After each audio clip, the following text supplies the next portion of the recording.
Eddie Chavez, Ruben Nava, and Jesse Romero. Jesus 911.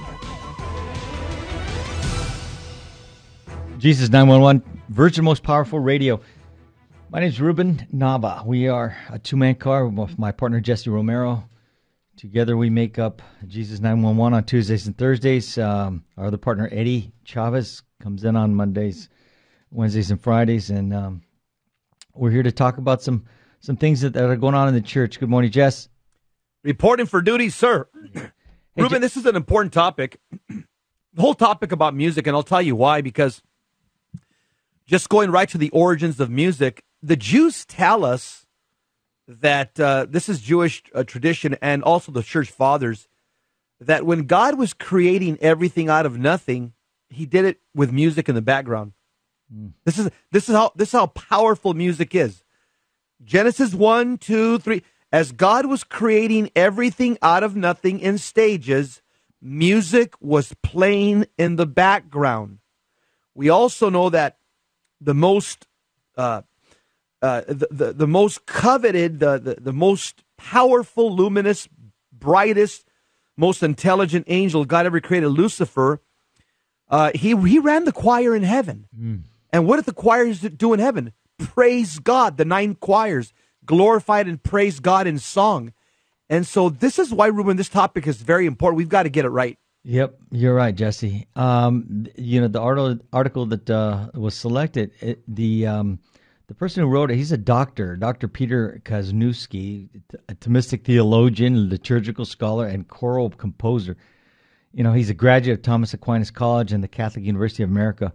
So this guy knows his stuff, you know. Yeah. He's taught at the International Theological Institute in Austria, the Franciscan University of Steubenville's Austria program, and the Wyoming Catholic College, which he helped establish in 2006. Today, he's a full-time writer and speaker on traditional Catholicism, writing regularly for 1 Peter 5, New Liturgical Movement, LifeSite News, and other websites and print publications. He's published 8 books, the most recent being John Henry Newman on worship, reverence, and ritual. So this guy, he's top of the food chain, Jesse, when it comes to this He's got subject. gravitas. Oh, man. He's got weight. Yep. Weight, gravitas. Yeah, it's not a fly-by-night that just, came out of the woodwork, at some retreat. Yeah, Ruben, so, and what he's doing here is he's comparing sacred music versus praise and worship. Praise and worship was started with Protestants because they don't have a liturgy, so they have to try to they have to gin up people's emotions. So they came up with a certain type of worship that gin up emotions called praise and worship. Now, I like praise and worship in my car outside of the Mass. Sure. But in the Mass, there's a particular type of music, which is sacred music, and this is what Dr. Kwasniewski talks about, the difference between sacred music and praise and worship, because a lot of the praise and worship has spilled in to the Catholic Mass through the Novus Ordo Mass. They've basically taken a lot of the Protestant songs or hymns and brought them into the Catholic Novus Ordo Mass. So he's doing a side-by-side analysis here. Yeah. And if you go to the article, he actually he has 4 songs you could, I think, they're playing on YouTube or whatever, but right. You can click on them and hear them. And I've heard a couple of those songs, and good songs, like you said, in the car, at a retreat. Right. But the park. Yeah. But not, I have issues with it also, Jesse, with if it's part of the liturgy. Yeah. It doesn't fit the liturgy, Ruben, because those songs, I'll tell you what, those songs are made for you to tap your toes, pop your fingers, bob your head, clap your hands, and so it goes right to the emotions. Yeah. And that's not the sacred music of the church goes to the intellect. There's a difference. Gregorian chant has an appeal to the intellect and will, and so it naturally lifts up the mind to think about God and contemplate the things of God. But sacred praise and worship music, it appeals to one's emotions and appetites, and so it appeals to your tapping the toes, popping your fingers, which is not really conducive to entering into deep contemplation. Right. And, I'm going to make this clear because I know that I have a lot of good friends that are involved in their worship music at their Nova Soto parish. A lot of good guys, good heart, hard rocking, Catholics. But this is what they've grown accustomed to, and after right, that's all they know, Ruben. And so it's not their fault. And I'm not putting him down. In no way do I want to offend anybody by what we may say today. And this is the professor speaking. We may agree with him, but he's coming from his many years of doing worship music, doing liturgical music, not worship music, and he's comparing them, like you said earlier. So I just wanted to make throw that out there, because I know that I have friends that listen to the show that are involved in their music ministry at their church, and they're doing a good job, Ruben, for what they've been trained and what they know. They're doing a great work for the Lord. Right. And it's totally appropriate, like when we go to Cursillo and things. But I'd like to see sacredness in the music and to lift up my soul.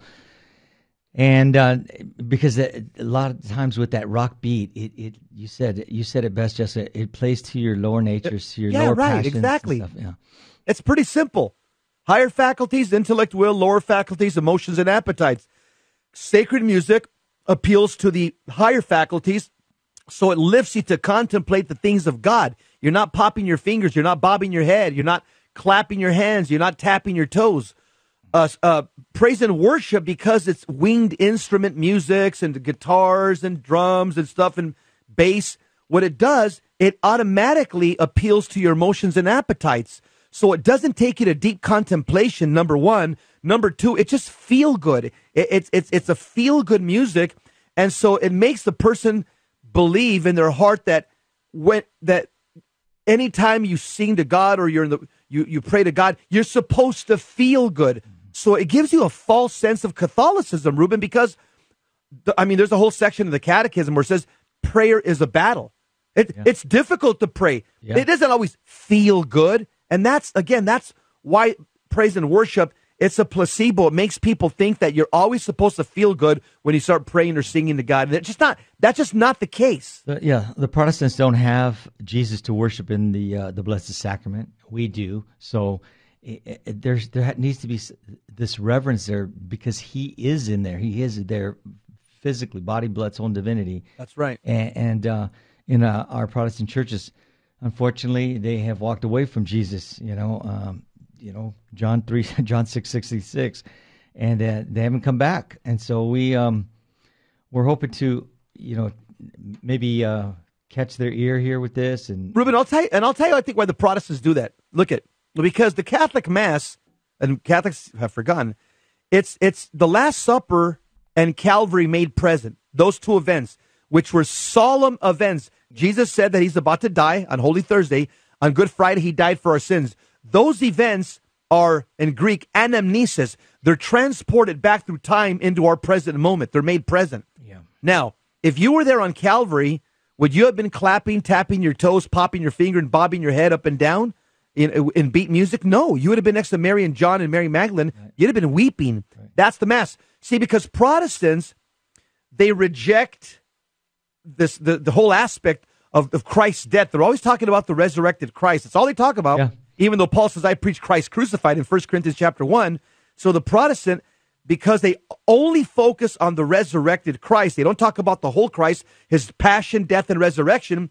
So they have to gin up music to make people feel like, yay, we're resurrected people. But they never enter into the passion of Christ. They never enter into the whole pick up your cross and follow me. It's just one feel-good event after another. And this is why within Protestantism, there's a lot of sheep stealing, because the guy across the street, he's got nicer screens, he's got better music, younger musicians, better alarms, a better sound system. Yeah. And so it's an entertainment fiasco in Protestantism because they just appeal to the emotions. Catholicism doesn't.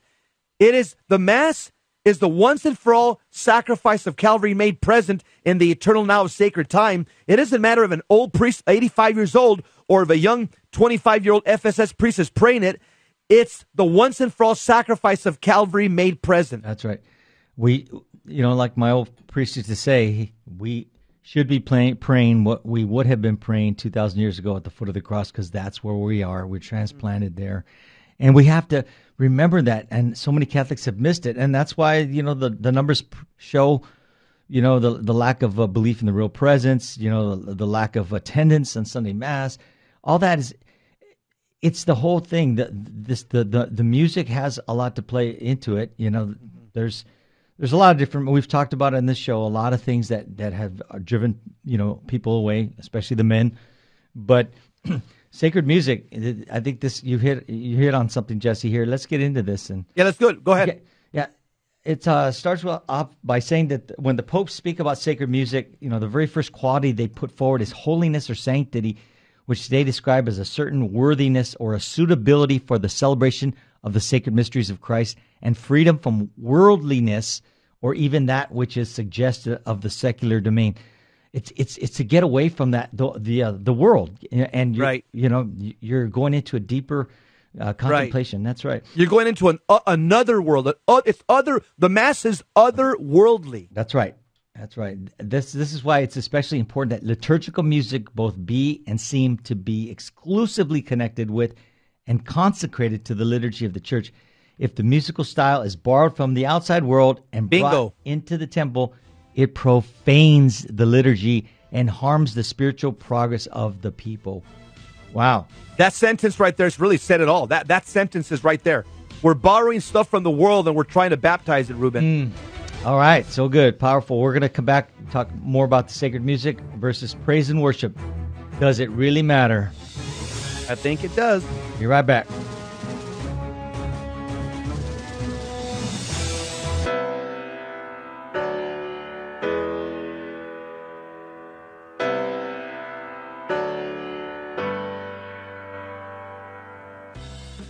Genesis 1:27 says, God created man in his own image. Male and female he created them.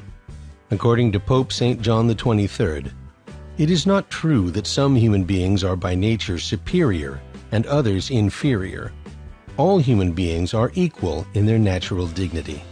May God help us to look upon everyone as a person created in his image and likeness, and treat everyone the same without favoritism or prejudice.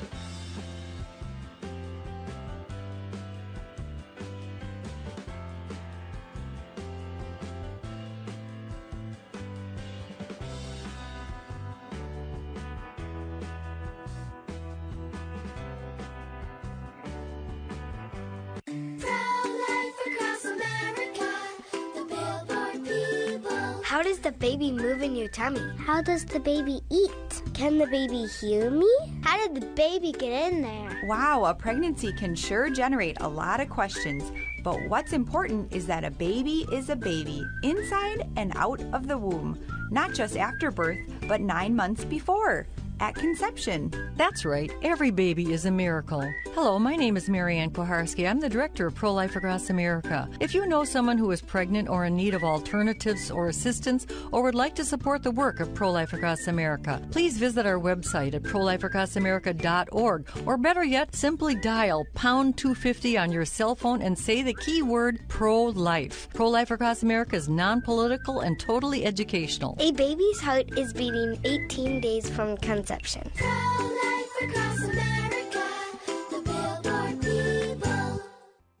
Buying or selling your home or your business property? This is Terry Barber. Real Estate for Life underwrites the Terry and Jesse Show, and they can connect you to one of 900 pro-life real estate agents around the world. And when they receive their referral fee, they will give 80% of it to a pro-life organization. Wow, that's 80%. realestateforlife.org, 877-LIFE, US 1.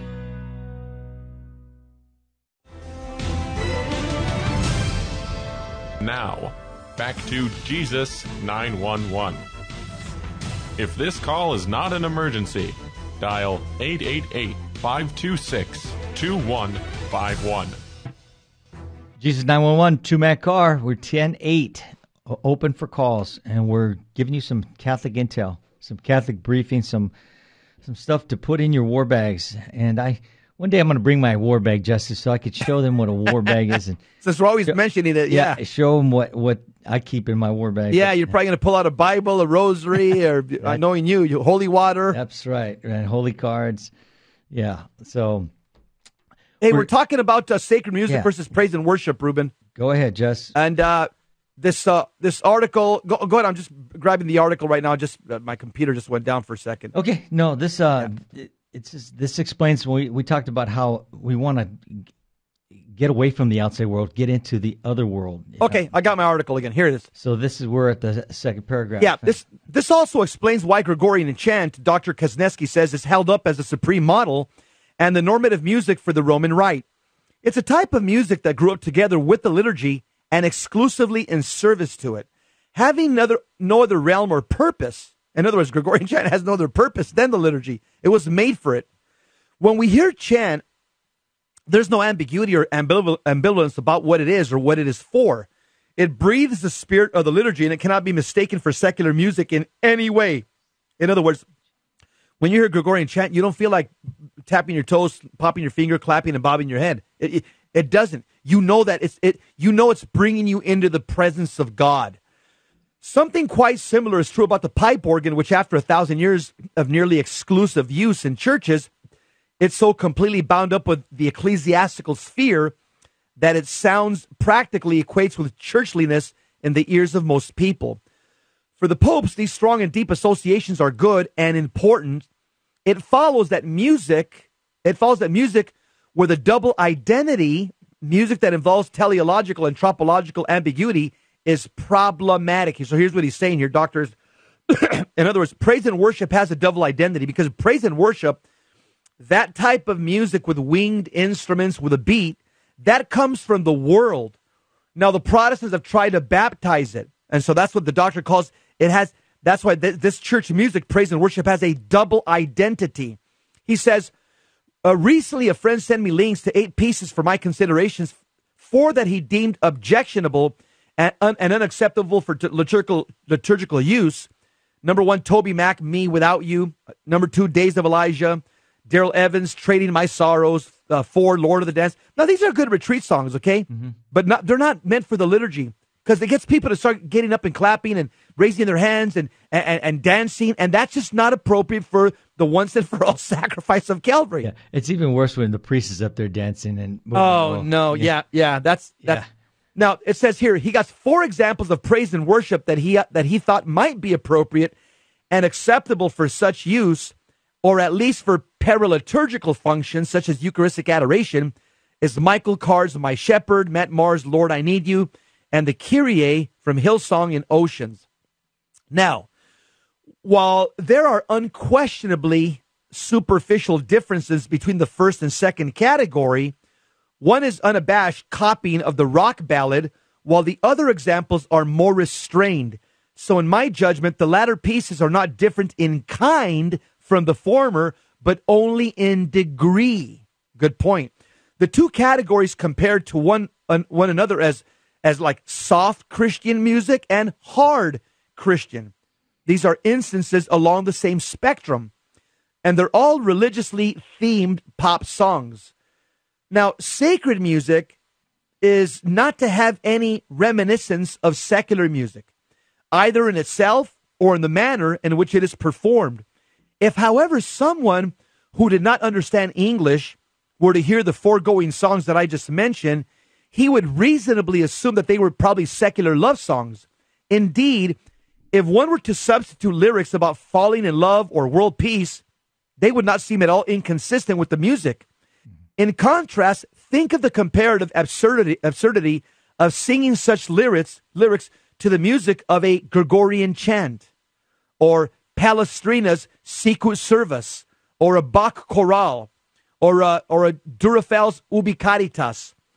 Moreover, the instrumental approach with the use of strummed guitars and or piano strongly conveys the atmosphere of secular music, since these instruments originated and are still associated with a variety of styles that have in common their extra ecclesiastical nature: the romantic concert hall repertoire, jazz concert, early rock, and contemporary folk music. the style of popular Christian singing is one of its biggest problems. The voice slides from pitch to pitch with the scooping and warbling that derive from jazz and pop styles. In its origin, this manner of singing was intended to be a more passionate, realistic style as opposed to the highly trained and therefore artificial voices of operatic singers. And here's my comment I would make is this. You'll find in praise and worship, the music is centered around the individual, around his individual talents. It's person-centered. Praise and worship is choir-centered, band-centered, person-centered, where Gregorian chant, it's everybody is so distant. People just hear the music coming out or the songs coming out of their voice boxes. There's no gyration. There's no ginning up the passions. And so the choir, Ruben, really remains in the backdrop, and all you hear is just voices. Right. Anytime I've ever taken my kids, especially when they were small, and we would go to a sacred mass with sacred music, my kids, when they were small, I mean, these are when they were toddlers, they go, Dad, when the choir's in the back, so you can't see them in the loft, and they sing Gregorian chant, my kids said to me several times growing up throughout their lives, go, Dad, were there angels back there singing? That was... Even kids, they were toddlers, and they're saying, Dad, were those angels singing at the Mass? And all it was, Ruben, was sacred Gregorian chant choirs. Yeah, what the professor says here is when his side note to that paragraph you just commented on, he said about jazz and pop star. The jazz or pop star way of singing has a seedier side too, in as much as it can easily take on a sultry or trashy quality in the female voice and a streetlight serenade quality in the male voice. This problem is not just the result of a poorly trained or untrained singers, but results from the very musical language itself. And you made a point, Jesse, that, they brought the choirs from the loft, they brought them up to the front. They put them front and center stage. So now they're entertainers. Now they're entertainers. They're not choirs no more. They're entertainers. Absolutely. I know there are people out there that are looking for applause, and it's sad because that's not what they're intended for. We're just there to worship God, and I think they should be out of the way so that... Absolutely. Because we all have egos. It's a distraction. Yeah, and then it could cause us to sin. If we're part of the choir and we're looking for that praise, we're looking for that adulation, we're in the wrong place. And so we could be committing sin there by taking the focus away from our Eucharistic Lord. Yeah, our eyes off of Jesus. And not only this, Ruben, here's another twist I'll throw into it. What if a lot of women in the choir, let's just say they're right in front and center, so you can, and a lot of the women are young, dressed immodest, with low tops. How is that going to help a man like you and me enter into the worship of God? With these young women, dressed immodest, right in our peripheral vision, Ruben. Okay? You think the devil is not going to start attacking your imagination and memories? Well, then you haven't read St. John of the Cross or St. Ignatius of Loyola. That's precisely what the devil's going to do, even during Mass, because he's going to take those images that you shouldn't be looking at during Mass. You should be focusing on the crucifix, on the tabernacle, and the actions of the priests. But again, the devil will distract you by, once again, especially if you're like Ruben and myself, strong heterosexuals, okay? We love women. In fact, we married women, okay? We love women. That's right. That would not be good for us to have... Nor the priest. Or just say... Priests have told me the same thing. Yeah. They go, Jess, it's hard. They told me it's hard on Sundays, especially when it's hot in summer. The church is packed, and there's a lot of young, beautiful women dressed up like they're going out to the prom or something. At least 50% of the priests would say that. Yeah, Ruben. Yeah, they've told me. Yeah. Now, these are friends of mine. They're just dude, they go, I got to keep my eyes down. And that's why some of the priests have told me, I wish we would go back to the Ad Orientem. That way I don't have to look at those distractions because I'm a man myself. Mm-hmm. And now here's another one.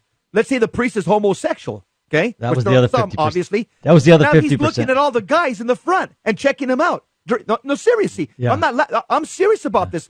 This is why the Ad Orientem should also be brought back, because it distracts even a homosexual priest to see a bunch of young studly guys there, with their shirt collar open and their hair chest coming out or something, Oh, boy.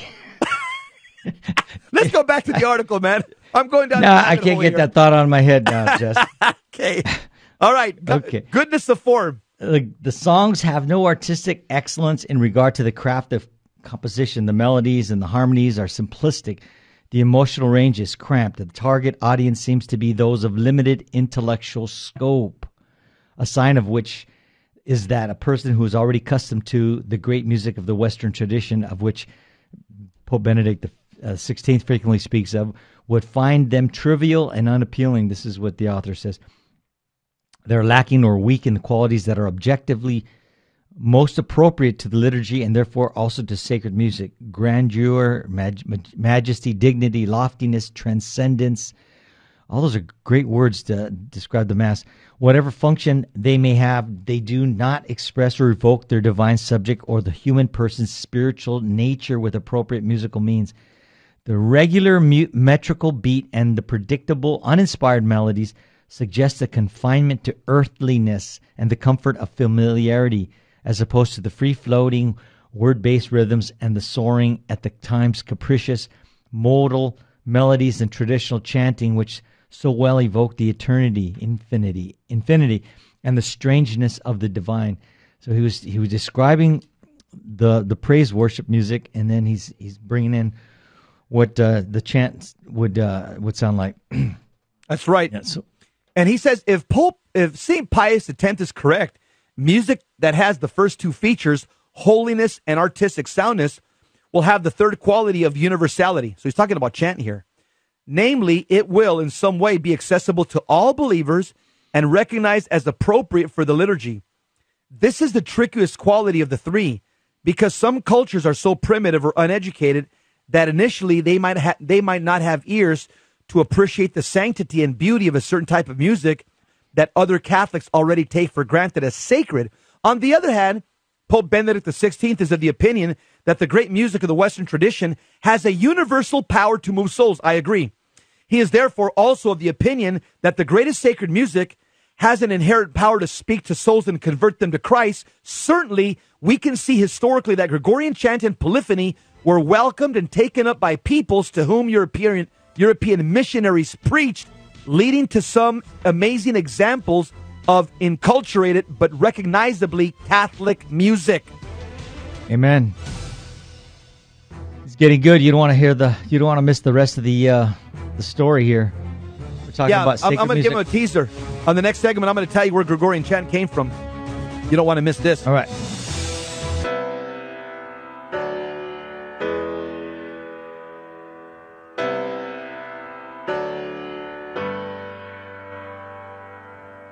This is Matthew Arnold for Virgin Most Powerful Radio.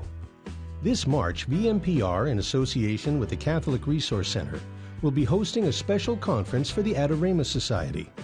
Adoramus at the Triduum, a conference on the spirituality of the Triduum liturgies, featuring speakers Father Joseph Fessio, Dr. Anthony Lillis, and Christopher Karstens, addressing such topics as developing a liturgical spirituality, the spirituality of Holy Thursday, the spirituality of Good Friday, and the spirituality of the Paschal Vigil and Easter season. It all takes place March 14th, 2020, at the historic Sacred Heart Chapel at 381 West Center Street, Covina, California, 91723. You can register online at vmpr.org or call now at 877-526-2151 to reserve your seat today for Adoramus at the Triduum.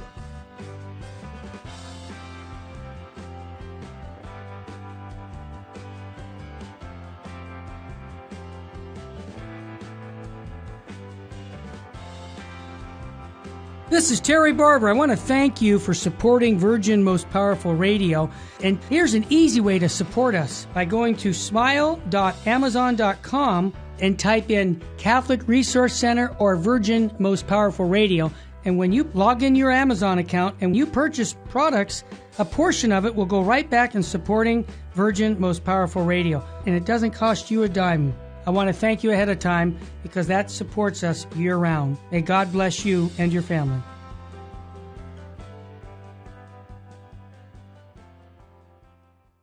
Buying or selling your home or your business property? This is Terry Barber. Real Estate for Life underwrites the Terry and Jesse Show.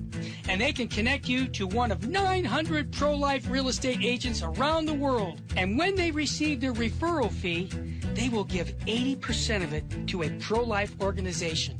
Wow, that's 80%. realestateforlife.org, 877-LIFE-US1.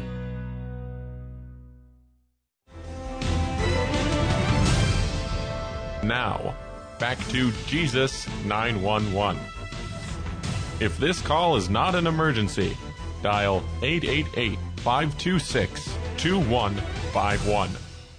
Jesus 911, where iron sharpens iron and one man sharpens another. We're trying to sharpen you here on your musical understanding. Sensibilities? And sensibility. You know what St. Augustine says way back when? St. Augustine said that music, that is the science of the sense of proper modulation, is likewise given by God's generosity to mortals having rational souls in order to lead them to higher things. And then that was in De Origine Anima Hominis. But from his book of Confessions, he also said, I feel that our souls are moved to the ardor of piety by the sacred words more piously and powerfully when these words are sung than when they are not sung, and that all the affections of our soul in their variety have modes of their own in song and chant, by which they are stirred up by an indescribable and secret sympathy. So that's even before Pope Gregory came up with the Gregorian chant as we know it. So obviously they were already chanting back then, because I think you mentioned, Jess, the Catholic faith we derive it from the Jews. You know, the Jews had their way of chanting. I don't know if they called it chant, but I've heard them. It's very beautiful. They're in their Hebrew. Their prayer. It's much like you would hear. Exactly. That's the point that I'm making, Ruben.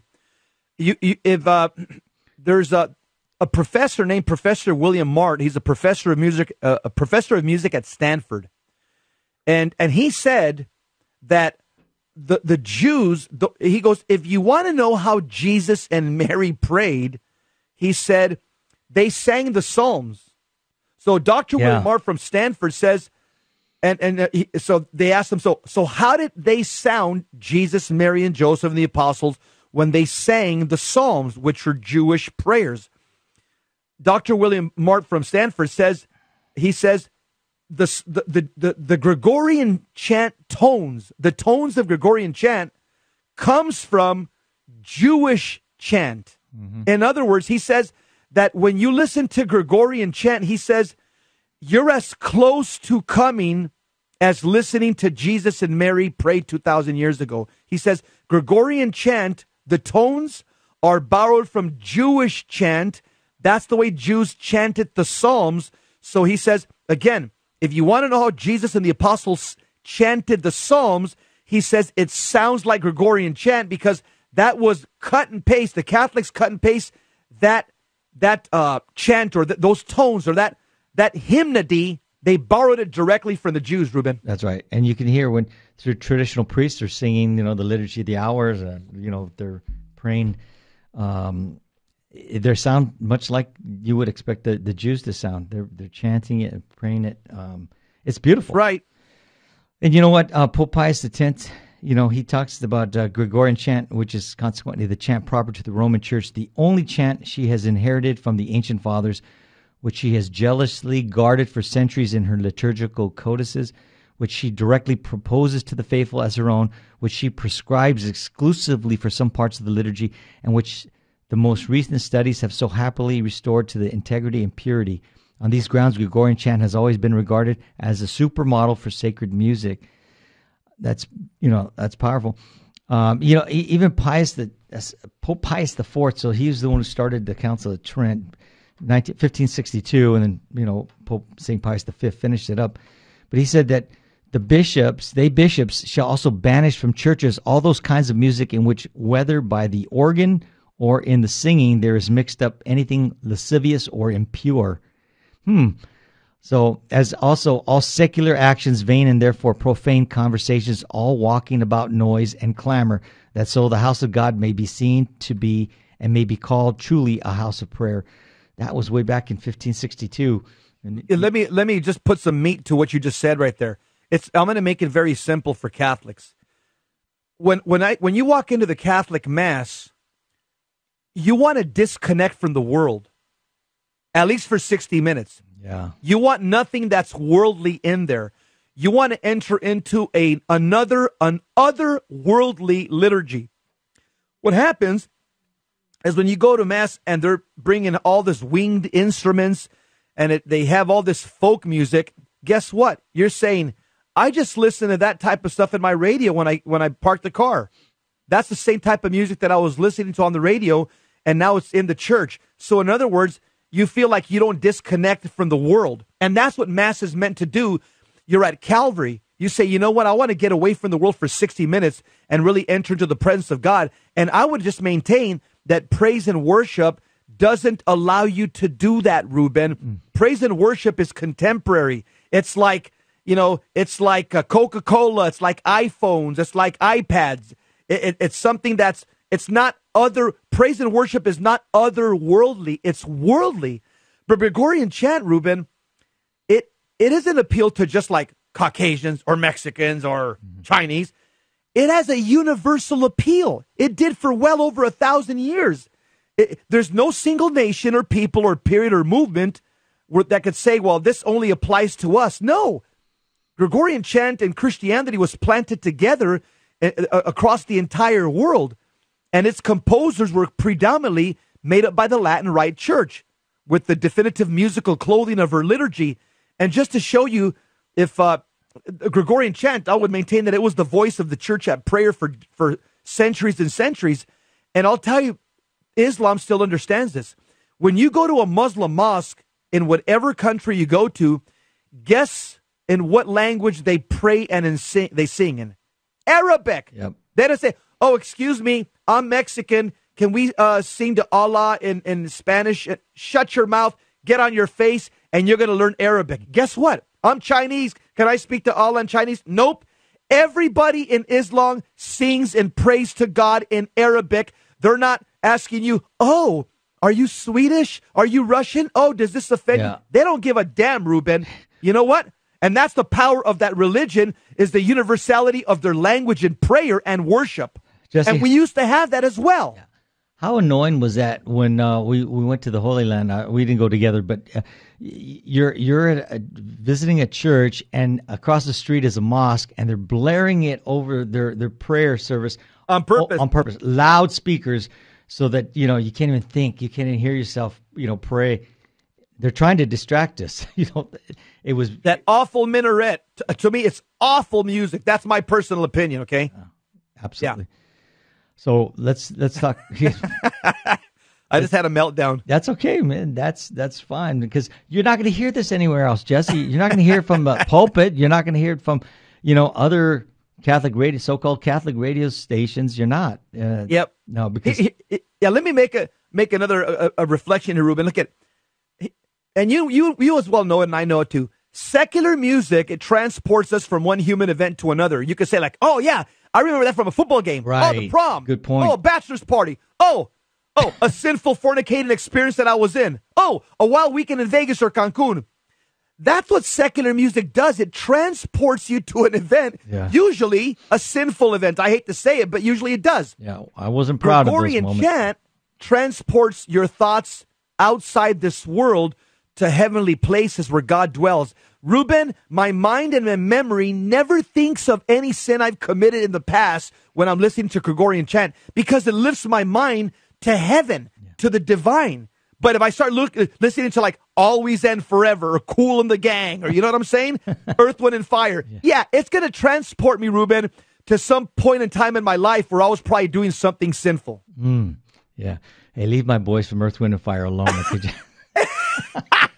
Hey, I like them. I grew up with them. In fact, I met them at the airport. In moderation, as they say, in moderation. Yeah. So, what about the emotions? Go ahead, jump in. St. Augustine considers affection of the heart so essential a component of prayer that if one's heart is not stirred, one is not truly praying. Even if one has the right thoughts and the right intention, from this patristic point, my interlocutor extrapolated the conclusion that emotionally rousing music, such as one finds in praise and worship, is helpful for animating prayer, perhaps even necessary for some people or in some circumstances. Like we said, for instance, at a retreat or revival, but not during the liturgy. Conference. Yeah. Yeah.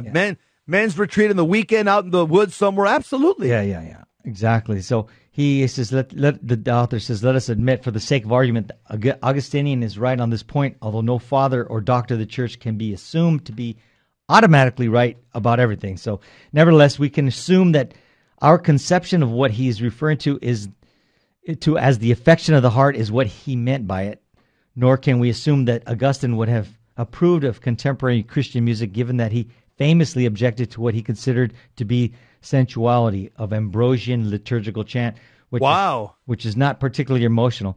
So in the Confessions, and I quoted him on the Confessions, we see him struggling with whether or not music should have any role in the liturgy because of the danger that it may draw too much attention to itself or to its performer. That's what we just said. Yeah. He finally concludes that it can and should have a role, but only if it is extremely restrained. And right now it's not restrained. Even in the Nova Soto parishes, they're all trying to compete with each other to get the better choir, just like these Protestant churches. That's right. Yeah. Go ahead, Jess. A beautiful singing of a psalm might lead to tears, but these are the tears of the spiritually sensitive.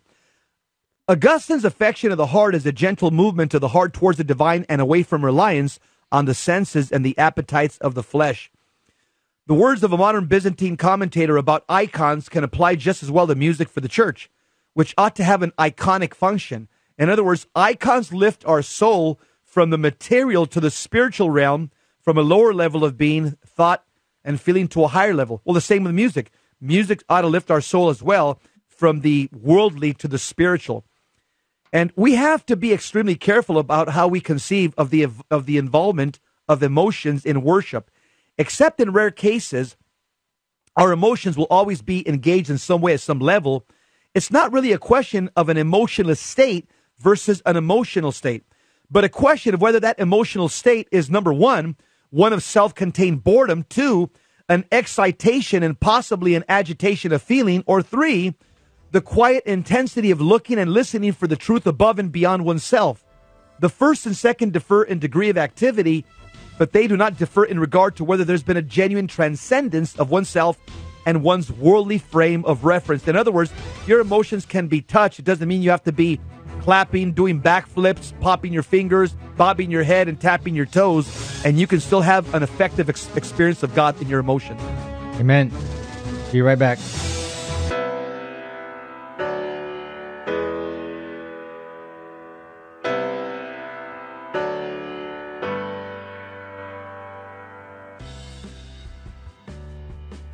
Jesus said in Matthew 26, "Stay awake and pray that you may not enter into temptation." According to St. Ephrem, Jesus, who feared nothing, experienced fear and asked to be freed from death, although he knew it was impossible. How much more must we persevere in prayer before temptation assails us, so that we may be freed when the test has come? May God grant that we may withstand temptation and carry out His will in all things.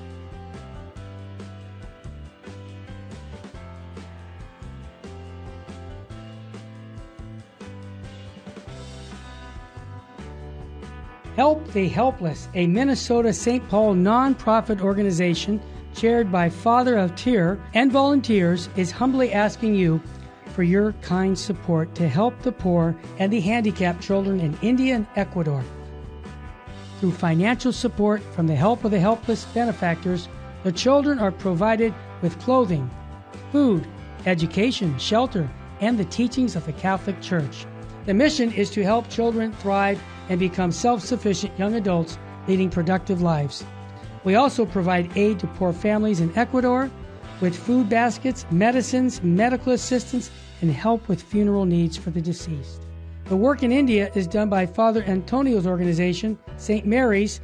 In Ecuador, the work is being done by the Servant Sisters of the Home of Mother. You can call us at 877-762-8857. To learn more, please visit our website, www.helpthehelpless.org. God bless you. Buying or selling your home or your business property? This is Terry Barber. Real Estate for Life underwrites the Terry and Jesse Show.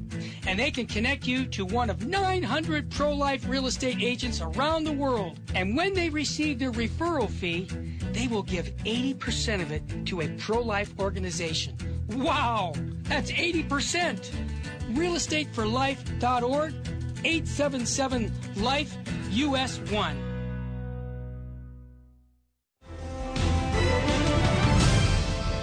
Now, back to Jesus 911. If this call is not an emergency, dial 888-526-2151. Jesus 911. We are back talking about sacred music versus praise and worship music. Does it matter? And that's it was taken from an article from 1 Peter 5. It's a two-part article and 2 parts. Dr. Peter Kwasniewski is he's really hitting on all cylinders, Jesse. It's really well. He's an expert in this area. Well, yeah. Yep. He sure Ruben, is. I like the last part of part 1 where it talks about the need for sobriety. He says some things that are so powerful here. He says, a culture predisposed to think everyone should be on a high via athletics, drugs, sex, or rock concerts will likewise incline people, whether openly or implicitly, to think that prayer and worship should be the same way. Guess what? That's what Protestants have done. That they've marketed that religion, Christianity is supposed to make you feel on a high every Sunday.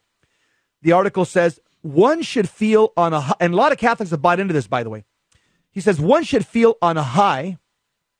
Sacred music has never aimed at such an emotional high. In fact, it has conscientiously avoided it to guard against the danger of fallen man becoming submerged in and limited by his feelings. Why? Because feelings are not a measure of reality. St. John of the Cross says that the devil can give you spiritual consolations and make you feel you're close to God through your emotions. Divine providence has arranged that liturgical music should be austere and unyielding to personal whims. The sentiments of profound reverence mingled with fear and love break the snares which Satan has laid for the church singer. In other words, he's saying that liturgical church music is not a performance, okay?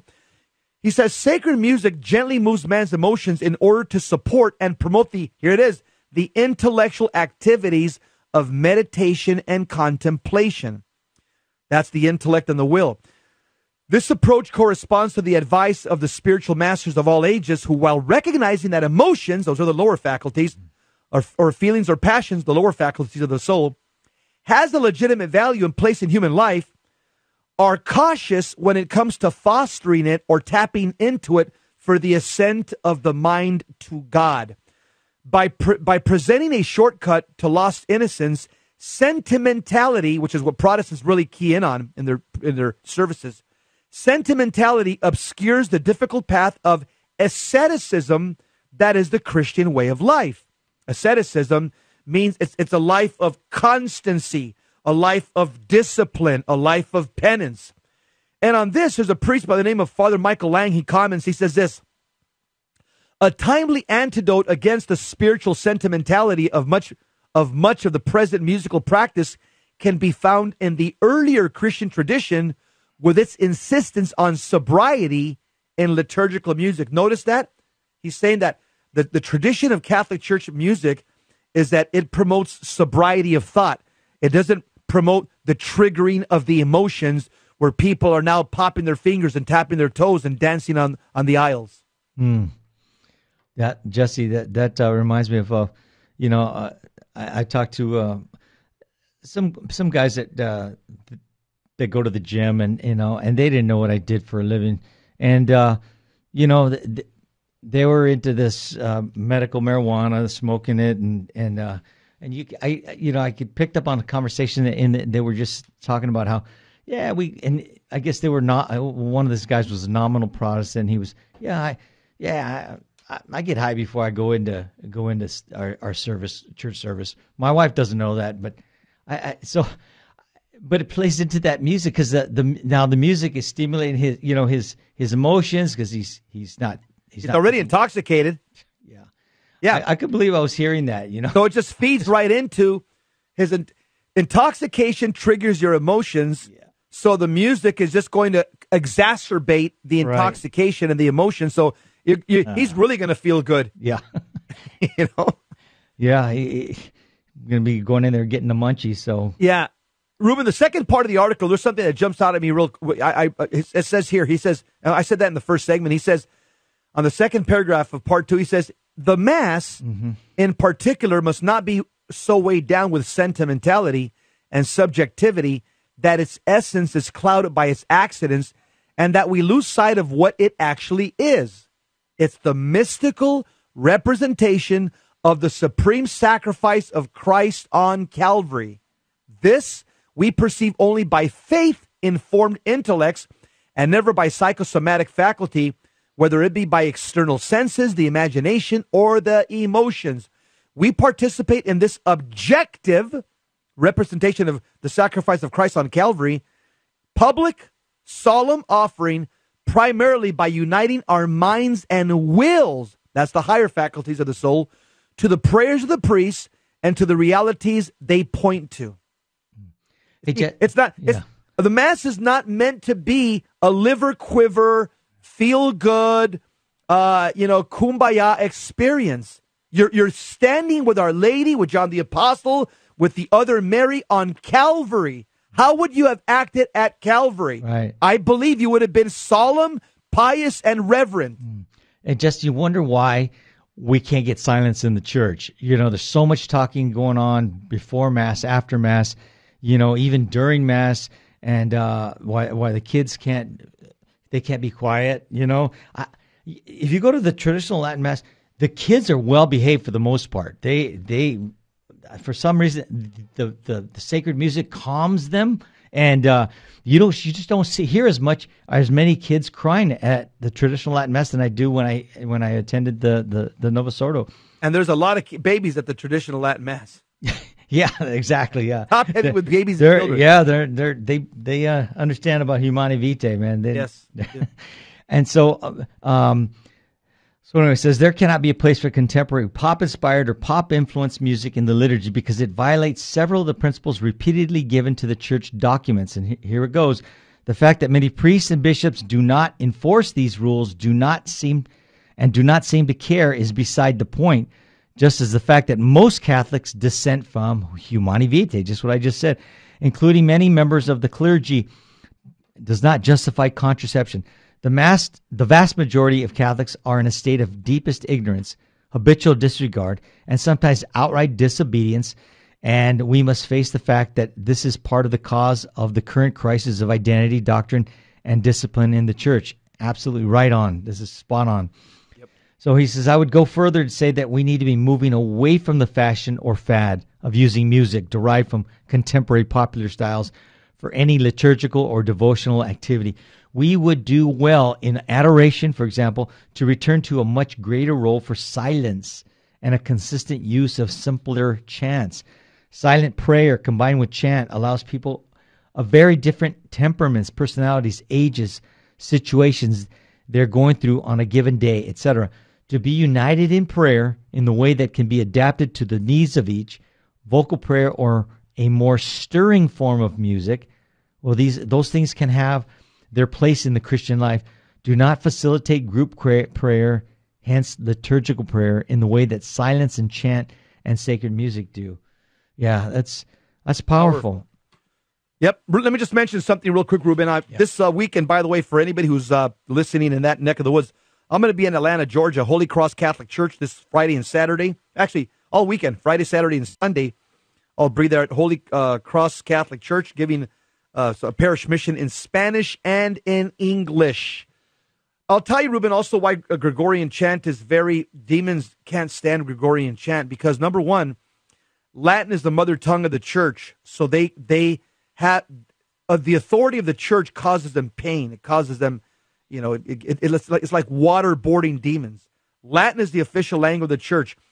Then Latin is prayed by monks and nuns and consecrated celibates around the world in set times of the day. So it's like a military structure. And demons, they don't like order. liturgical ordered prayer hurts them very much.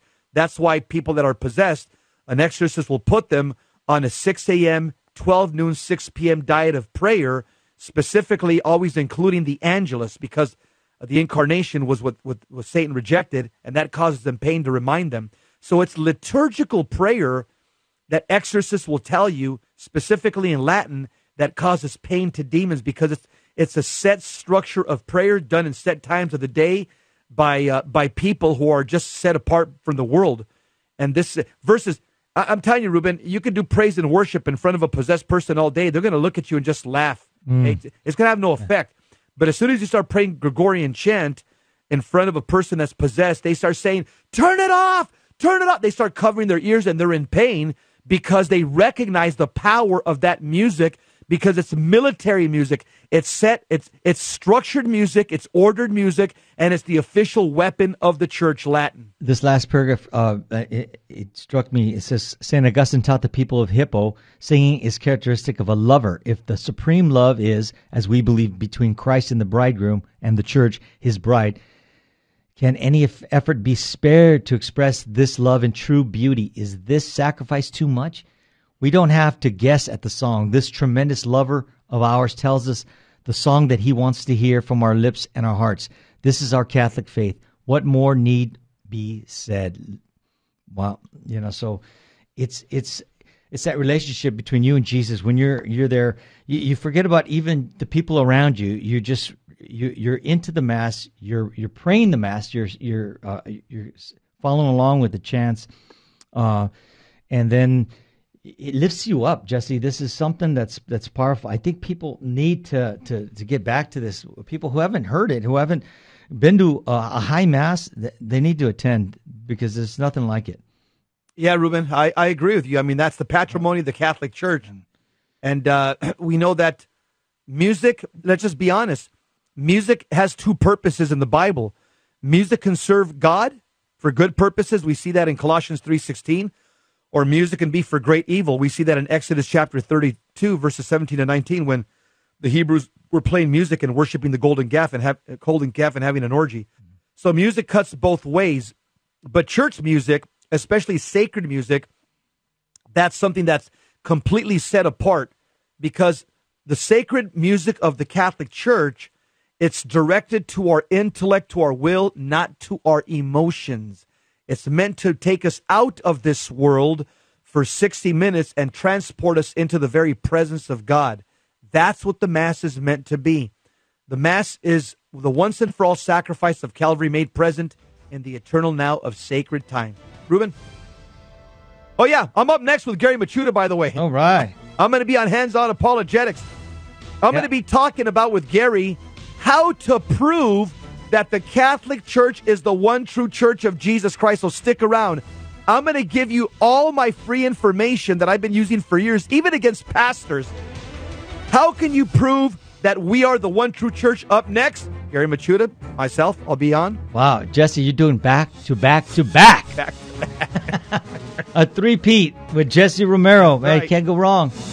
You've been listening to Jesus 911. I hope you enjoyed it. It looks like there was a lot of listeners today. A lot of people apparently enjoyed the topic.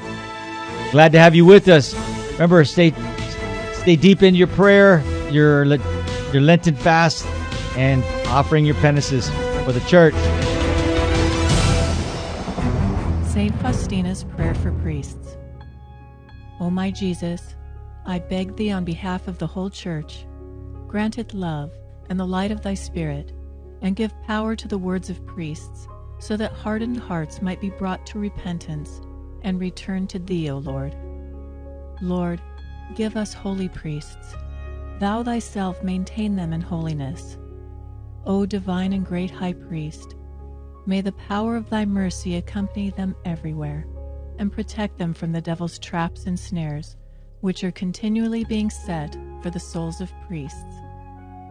May the power of thy mercy, O Lord, shatter and bring to naught all that might tarnish the sanctity of priests. For thou canst do all things. Amen. Virgin most powerful, pray for us.